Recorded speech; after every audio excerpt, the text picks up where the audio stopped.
Hi, so I know I didn't put up the Amityville review and Thursday is past. I just couldn't do it. This whole winter situation is not ideal. I will try to do the editing today. I just couldn't do anything during the daytime hours because the very few we have, it was so bright because of ice clouds, so they were spreading the light all over, and I just couldn't see the monitor, so it didn't work. And aside that, it's bloody dark because it's a whole cloud without any hole in it, so it's, let's call it winter depression, but I'm on it, so doing it. In the meantime, I watched Helstrom. It's one of the HULU-verse projects. I think it was the Runaways, the Cloak and Dagger, and the Hailstorm, which were outsourced from ABC to Hulu to make a series about it. This one is a horror show. Seriously, it's a good one. There were some people bringing up stuff why it, oh, didn't deserve a second season, it's better get cancelled and all that kind of shit. I highly disagree with them. They started with, oh, it's just a general supernatural show. If I want to rephrase it, it is a supernatural light, so it's not just a generic supernatural show with supernatural element, but exactly copying the supernatural, the Winchesters and all that. That has some merit if we are thinking about the very last episode, which is not good. It was bringing the show to a direction like cult. That was a very underground show, very powerful acting, very powerful directing, but it did not get continued, and it turned out the cult in the season is just a subcult of a bigger cult or a more hidden cult or whatever, and that was just obscenely stupid. Now, where this show ends is literally a decades old plan coming to fruition, leading that to some epic level, exactly the same but absolutely predictable, as there is no other element you can possibly bring in to elevate, expand your world, was bullshit. So that was very stupid. Especially that this one has the obligatory twist villain, because that was the trend back then, and putting another twist villain on top of it is just bullshit. Yeah, and to make it worse, it was supposed to be, this is the villain, then this is the twist villain, and the twist double twist villain is the original character that was built up as villain. That's derogative. That's never would have worked.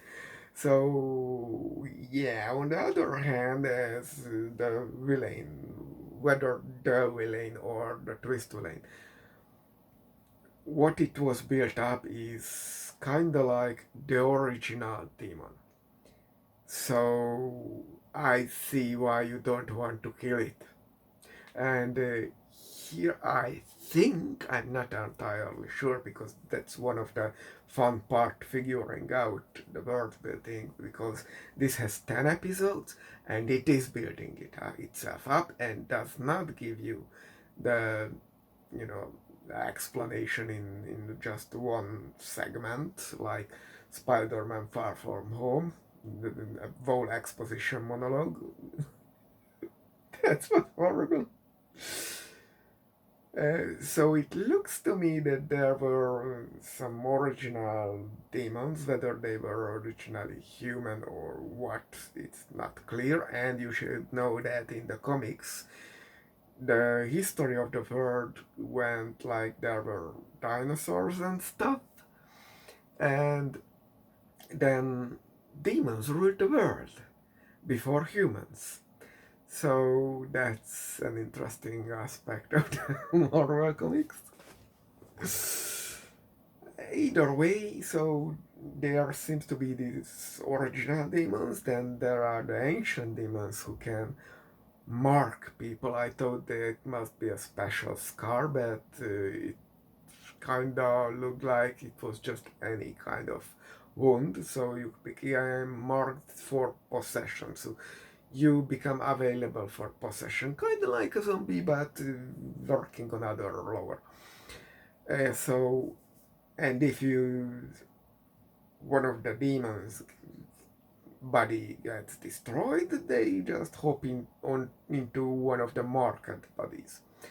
So you have this option to just eliminate all the marked bodies, and then the demons just will be left without possible body, and they will exist only in limbo as energy or soul or whatever you want to call it.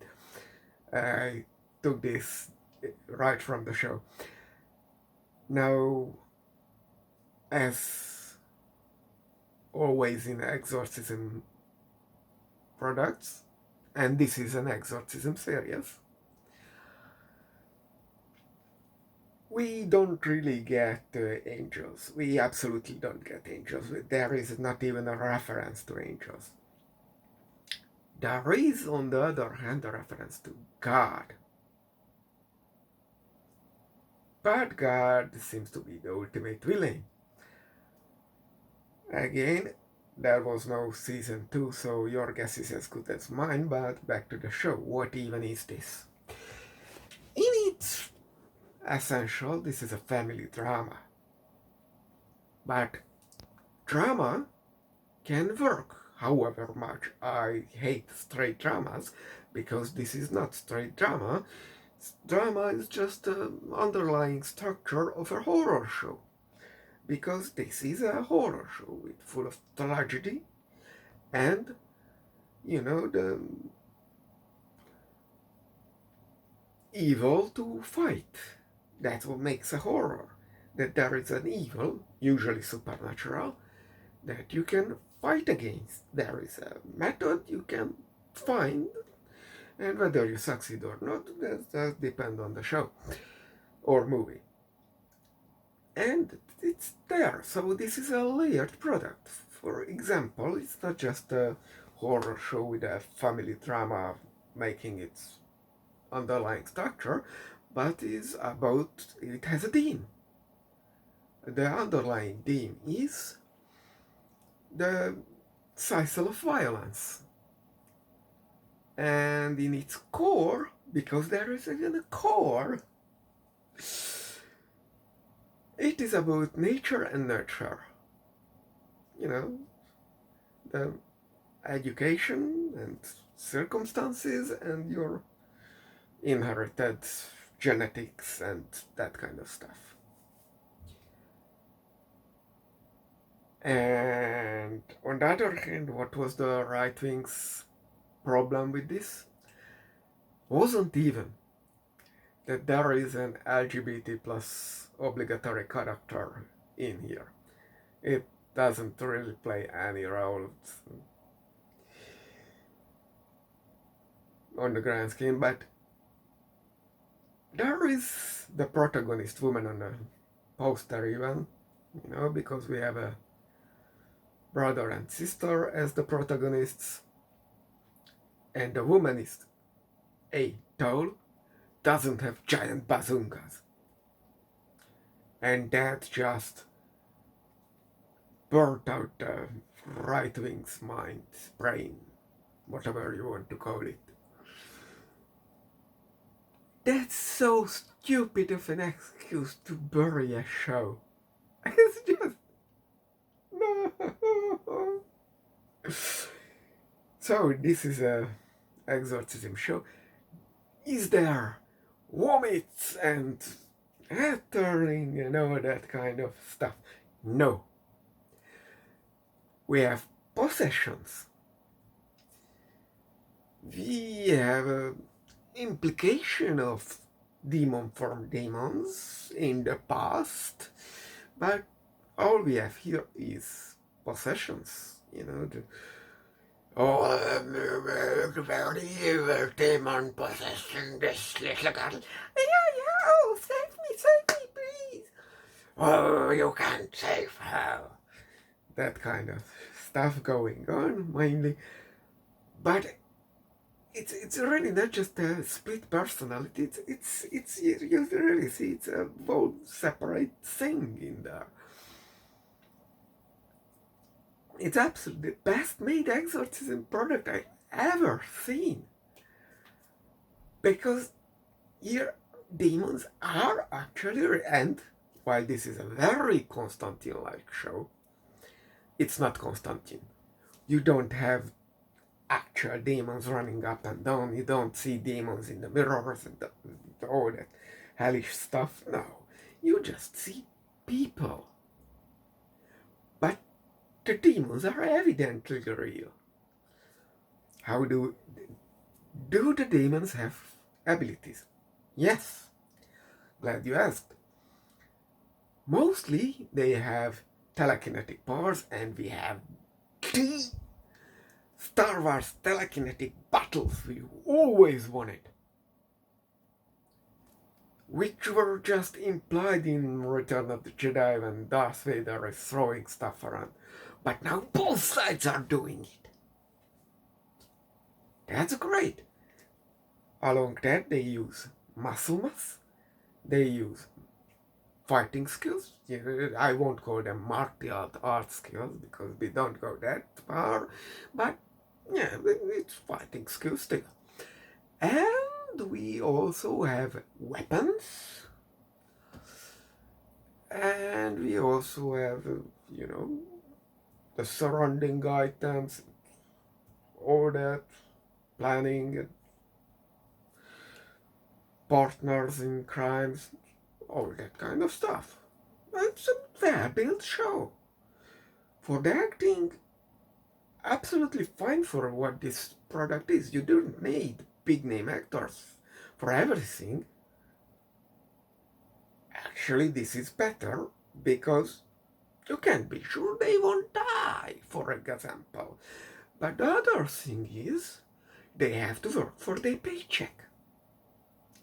And they absolutely work for that.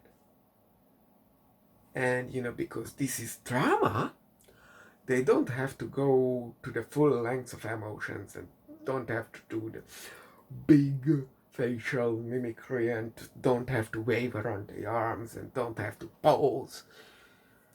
They have to present instead mixed emotions and restrained emotions and determination and anger and, what a tragic drama characters need with the occasional smile. And that's what we get. Perfect casting.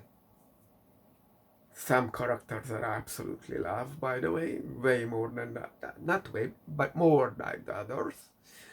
And everyone is doing a great job. And those who start out a little bit forgettable and gets a bit cringy, I'm talking about Yen, I absolutely started to love the character at the end. I will really remember him. There is a whole arc to be followed there. Now, could it emphasize more the professional careers of the characters? Absolutely. If they had more co-working with the Marvel Studio or Disney and all that kind of things, probably they could have implemented more of that part, and that would have made the show even better than it was. But I'm glad they knew they only have one season and they went for a closure. Even if they went for the, you know, possible continuation, what never happened, I preferred. I definitely prefer. I honestly prefer they didn't have a second season. That would have ruined everything. Not the way they think Supernatural got ruined after the fifth season when they won against the literal Satan. No, no, no, no, no, no. But this was a way worse situation. Now, does this connect to the actual MCU universe? I will be totally honest with you. I had to do a research to get, I made a quick browsing, the something, either of the first result or the AI description, which is absolutely useless, by the way. It told me that there is one screen, 1 second or split second, where there is a news article mentioning the Sokovia Accord. After watching the whole show, actually there was a couple of episodes left when I did that, but that doesn't matter. I found a Reddit thread which said it is in episode 3. I went back and looked for it and I didn't find it. But before we throw it away, I digged a bit deeper, and when I looked for more, I actually did a screenshot image search, and that threw out the Marvel Wikia, which had more screenshots, or I don't know where they got the pictures, because it seems they are the only source. But found that they are referring to a newspaper in the show, and that also had the Reddit post this photo, and that newspaper front page is in the show in episode 3, but we would need second page of the newspaper, and that's where I don't know where is. But that is not impossible that it is somewhere there in the show, at least for the first couple of episodes, like the first 5 at most. Then it goes in another direction, the whole show. So yeah, that's another thing. And that article is on high resolution, showed on the Marvel Universe Wikia. And that says that the Sokovia Accord, they just were written under, the side segment and, taken into effect. And it might be that this newspaper was actually a marketing prop. So it is possible that this isn't even in the show, but existed as an actual physical marketing ploy. I cannot exclude that from theory, but this is enough threat for me to consider Helstrom. Yeah, it's Helstrom. Face it, this is practically a dyslexia Constantine. As an MCU spin-off. I mean, nothing is built upon it, so it's a dead end, but still, technically, it is a part of the MCU. Despite, like Runaways only mentioned the Roxford industry or whatever its name is, that can exist on a whatever timeline you want, so that can be a what if scenario. But this one, the Sokovia Code, cannot. It's a more direct connection. So this show is good in my book for that department too. What else do we have here? Oh, we have great props, we have great design.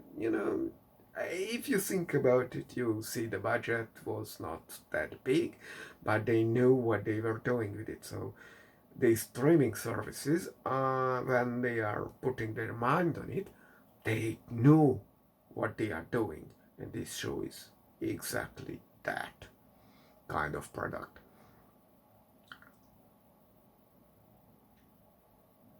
So, yeah. I don't think I want to go into the spoiler territory. You will easily figure out that who is the twist villain. Of course, there is only the villain who is built up his father. He was supposed to be the villain, but it turns out that twist villain is mother. There, I spoiled it. You don't have to get infuriated while watching it, but that's not that bad of a deal, because it's actually working out fine, and you can just bury the idea of father coming back from the dead in your mind and consider the very ending as not canon, let's say that.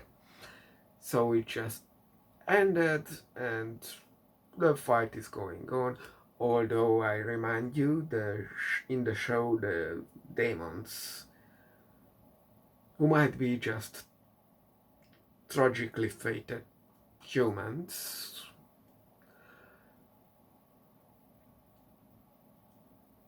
get say you that you think you are fighting a war. There was a war, and we already lost.